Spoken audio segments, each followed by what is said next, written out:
Hello everyone, this is our English class and today we will continue with our chapter, The Deep Water. So yesterday we studied about how he was struggling with all the consequences in water and how he was trying to get out of it, but he was unable to get out of it. And even though he was terrorized by that water, he was still jumping. He was trying to jump out of it and he was uh, struggling with everything. So let's continue with this. At least my nose was almost out too. मेरी आंखें और मेरी नाक जो है वो बाहर थी.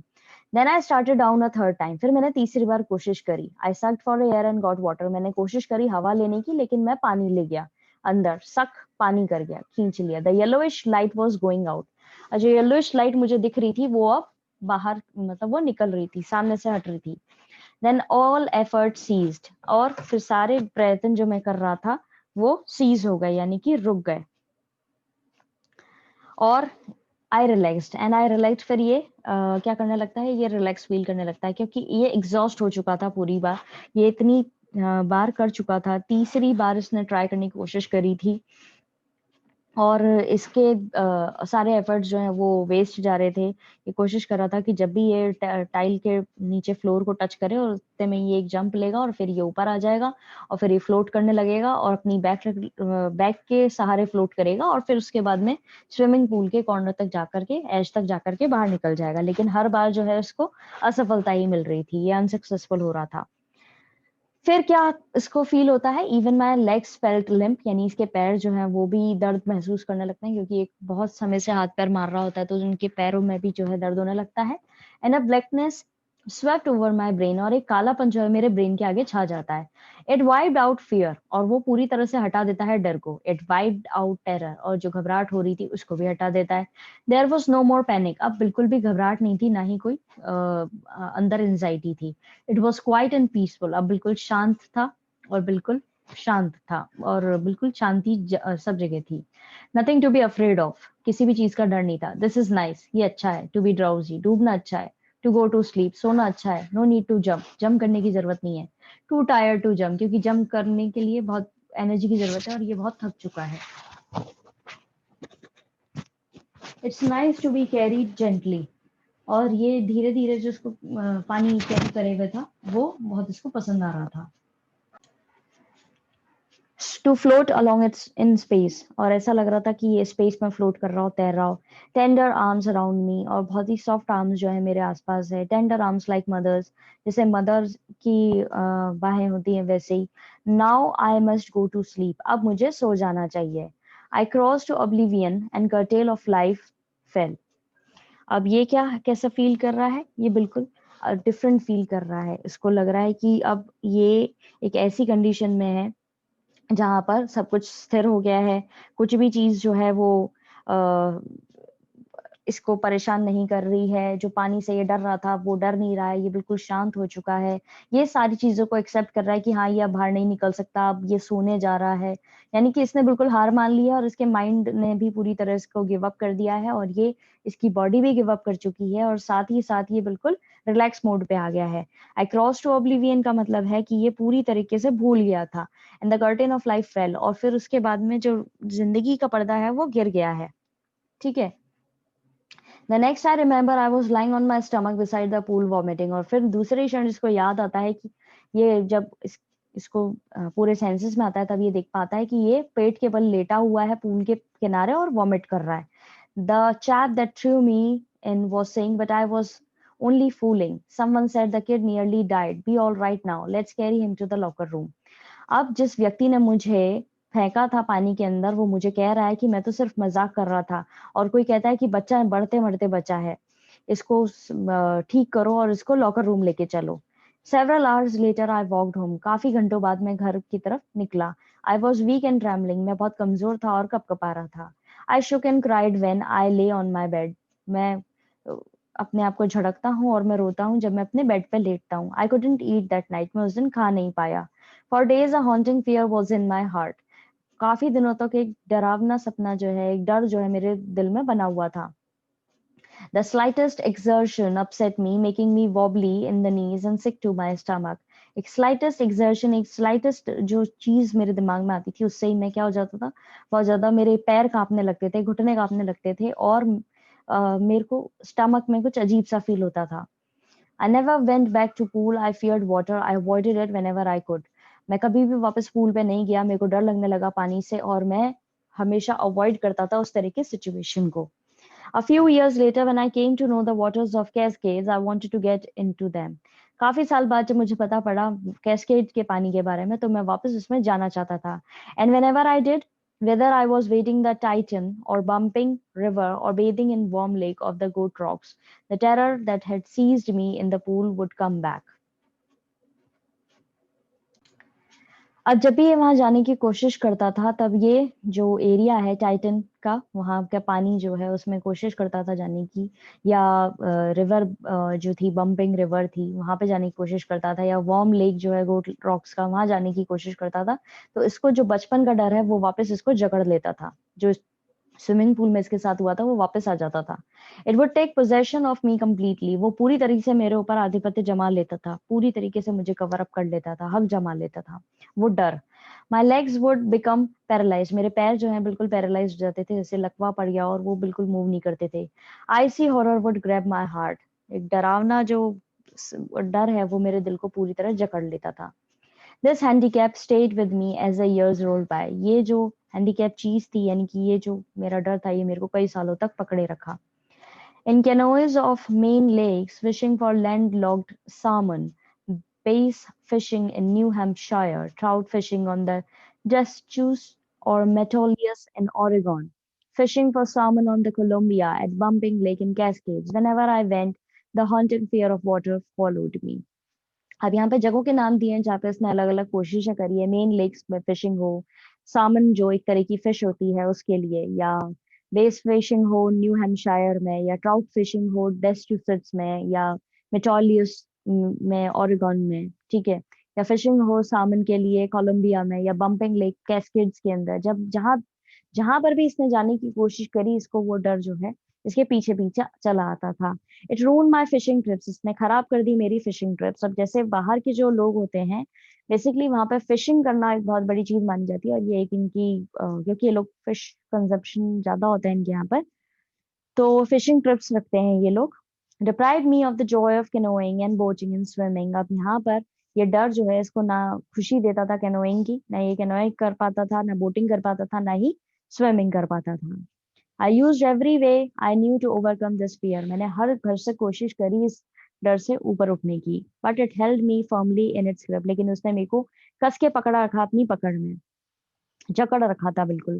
Finally 1 October I decided to get an instructor and learn to swim, और फाइनली 1 अक्टूबर को मैंने डिसाइड किया कि अब मैं इंस्ट्रक्टर रखूंगा और मैं सीखूंगा swimming. I went to a pool and practice 5 days a week, मैं एक पूल पे जाता था और 5 दिन हफ्ते में प्रैक्टिस करता था। एन आवर ईच डे, हर दिन 1 घंटे प्रैक्टिस करता था। The instructor put a belt around me, एक इंस्ट्रक्टर जो था वो मेरे चारों तरफ एक बेल्ट बांधता था। A rope attached to the belt went through a pulley then ran on an overhead cable, और उस बेल्ट से जुड़ी हुई थी एक रस्सी, और जो एक पुली से थी जुड़ी हुई, ठीक है, ऊपर की तरफ ओवरहेड केबल, मतलब उस पर केबल जुड़ी हुई थी। He held on the end of the rope, और वो दूसरा किनारा जो था रस्सी का वो पकड़ के रखता था। And we went back and forth, और हम आगे पीछे इसी तरह करते रहते थे। Back and forth across the pool, पूरे पूल में आगे पीछे करते थे, आर आफ्टर आर, घंटे मतलब हर घंटे टाइम जो था उसके बाद, डे आफ्टर डे, हर दिन के बाद में दूसरे दिन, वीक आफ्टर वीक, हफ्ते दर हफ्ते।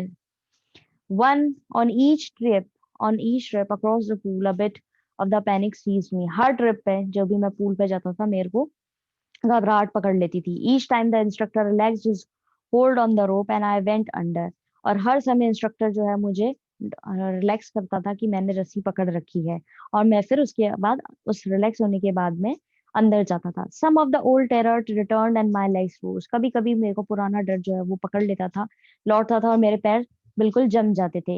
It was 3 months before the tension began to slacken, 3 महीने हो गए जब तक कि मुझे ये टेंशन जो है धीरे धीरे कम होने लगी। Then he taught me to put my face under water and exhale, उसके बाद उसने मुझे सिखाया कि कैसे अपना मुंह अंदर करना है और सांस छोड़नी है, and to raise my nose and inhale, और कैसे मुझे अपना नाक ऊपर उठानी है और इनहेल करना है। I repeated the exercise hundreds of times. मैंने ये exercise कई 100 बार दोहराई. Bit by bit, I shed part of the panic that seized me when my head went underwater. और एक एक बिट के बाद मैंने अपना डर जो है वो धीरे धीरे छोड़ा और मैं पानी के अंदर अपना सर डुबोने लगा. Next, he held me at the side of the pool and had me kick with my legs. Next, उसने मुझे सिखाया कि कैसे पूल के साइड में मेरे को अपना किक करना है, पैरों को चलाना है. For weeks, I did just that. और कई हफ्तों तक मैंने वही किया. At first, my legs refused to work. पहले मेरे पैर काम नहीं करते थे. But they gradually relaxed. पर धीरे धीरे उनको भी relax हुआ. And finally, I could command them. और फिर उसके बाद में मैं अपने तरीके से उनको चलाने लगा. Thus, piece by piece, he built a swimmer. जैसे कि फिर पीस बाय पीस यानी टुकड़े बाय टुकड़े जो है उसने एक स्विमर तैयार करा. And when he had perfected each piece he put them together into an integrated whole. और फिर जैसे उसने हर एक चीज मुझे सिखा दी थी इंस्ट्रक्टर ने, उसके बाद में उसने एक साथ मुझे सब चीजें करने के लिए बोला. In April he said now you can swim. अप्रैल में आकर के उसने बोला कि अब तुम स्विमिंग कर सकते हो. डाइव ऑफ, एक गोता भी लगा सकते हो. And swim the length of the pool, crawl stroke. और फिर तुम वापस से स्विमिंग के अंदर पूलिंग मतलब पूल के अंदर स्विमिंग कर सकते हो और वापस स्ट्रोक मार के वापस से आ सकते हो. I did, the instructor was finished. मैंने किया और इंस्ट्रक्टर ने अपना काम खत्म कर दिया था.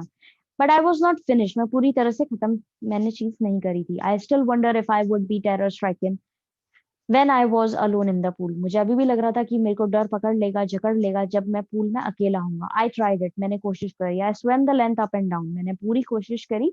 मैं स्विमिंग करी मैंने पूरी लेंथ और अप एंड डाउन यानी कि एक बार जाकर के वापस आया. Tiny vestiges of the old terror would return. छोटे छोटे डर के जो टुकड़े थे वो वापस आ रहे थे. But now I could frown and से टू दैट टेरर. लेकिन अब मैं गुस्से में आ सकता था और मैं उस टेरर को बोल सकता था. Trying to scare me, well here's to you, look. And off I'd go for another length of the pool. अब जब वो टेरर के टुकड़े यानी डर के टुकड़े वापस लौट रहे थे तो मैं अपने गुस्से से उनको बोल पा रहा था कि मुझे डराने की कोशिश कर रहे हो? देखो, ये देखो, मैं वापस से जा रहा हूँ और वापस पूरी लंबाई जो है पूल की वो तैर करके आता हूँ. This went on until July. ये सब जुलाई तक चलता रहा. But I was still not satisfied. लेकिन मैं अभी भी संतुष्ट नहीं था. I was not sure that all the terror had left. So I went to lake Wentworth in New Hampshire, died off a dog at Triggs Island, and swam 2 miles across the lake to Stamback Island. इसीलिए मैंने क्या करा, मैं अपने कि मेरे को terror ने छोड़ा है या नहीं छोड़ा है, मैं ये चेक करने के लिए लेक वेंट्सवर्थ गया न्यू हैम्पशायर के अंदर. और फिर एक पहाड़ी पे से मैंने डॉग पे से मैंने डाइव मारी. और फिर ये सब उसने कहाँ किया, ट्रिग्स आइलैंड के अंदर किया. और फिर 2 मील की दूरी तक ये स्विमिंग करके आया और स्टेम एक्ट आइलैंड की. I swam the crawl, breast stroke, side stroke, back stroke, सब तरह की स्विमिंग इसने कर ली वहां पर. Only once did the terror return. सिर्फ एक बार टेरर आया. When I was in the middle of the lake. जब मैं लेक के बिल्कुल मिडल में था. I put my face under. मैंने अपना फेस अंदर करा. And saw nothing but bottomless water. पर मैंने देखा क्या, बिल्कुल बॉटमलेस वाटर यानी कि पानी जो था वो बहुत ही गहराई में था. The old sensation return in miniature. जो पुरानी सेंसेशन थी वो छोटे छोटे टुकड़ों में वापस आ रही थी. I laughed and said. मैं हंसा और मैंने कहा, well mister Terror, what do you think you can do to me? It fled and I swam on. फिर इसने अपने आप से कहा गुस्से मतलब हंसते हुए कि मिस्टर टेरर, तुम क्या कर सकते हो? तुमने क्या सोचा कि तुम मेरे साथ क्या कर सकते हो? मैं वापस गया और मैंने स्विमिंग करी. तो यहाँ पर अभी तक हमने देखा कि किस तरीके से इसने अपने डर पे काफी जीत पा ली. इसको काफी टाइम लगा लेकिन एट द एंड इसने कर लिया. और ये फिर भी सेटिस्फाई नहीं था कि इसको पूरी तरीके से इसका डर काबू हुआ है या नहीं हुआ है. और इसीलिए इसने कोशिश करी कि अब ये एक आइलैंड के अंदर जाकर के एक लेक के अंदर स्विमिंग करेगा और फिर देखेगा कि इसका डर पूरी तरह से गया है या नहीं. इसको डर तो नहीं लग रहा. इस चीज को चेक करने के लिए इसने एक लेक के अंदर स्विमिंग करी और इसने सब तरह की स्विमिंग्स करी यानी crawl, breast stroke, side stroke, back stroke, सब तरह के स्ट्रोक्स इसने लगाए. जो जो भी इसने चीजें सीखी थी. इसको बहुत समय लगा, कई महीने लगे सीखने में. और उसके इंस्ट्रक्टर ने इसके पहले पार्ट बाय पार्ट यानी कि बिट बाय बिट इसने के इंस्ट्रक्टर ने चीजें सुधारी.